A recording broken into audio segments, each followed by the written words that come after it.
آل پاکستان لوکو running ایسوسی ایشن کی کال پر دن 10 بجے ریلوے کی تمام ڈویژنوں میں ٹرینیں روک دی گئیں۔ مائلیج الاؤنس اور اپ گریڈیشن کے مطالبات منوانے کے لیے ریلوے ڈرائیوروں نے انجن شیڈز میں احتجاجی مظاہرہ کیا۔ ہڑتالی ملازمین کو وفاقی وزیر ریلوے غلام احمد بلوڑ نے مذاکرات کے لیے ریلوے ہیڈ کوارٹر بلایا۔ ڈرائیوروں نے مطالبات ماننے کی یقین دہانی پر ہڑتال ختم کر دی۔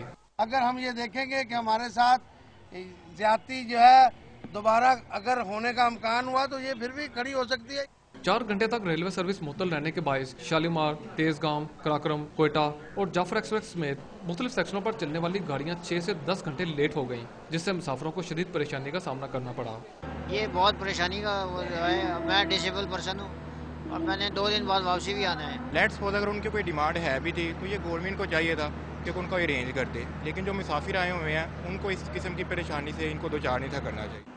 لوگوں کا کہنا ہے کہ کبھی ریلوے کا ڈیزل ختم ہو جاتا ہے تو کبھی انجن خراب اور کچھ نہ ہو تو ملازمین ہڑتال پر چلے جاتے ہیں۔ حکومت کا اس کا مناسب سدباب کرنا چاہیے۔ کیمرامین ذیشان یوسف کے ساتھ رانا فواد، ڈان نیوز، لاہور۔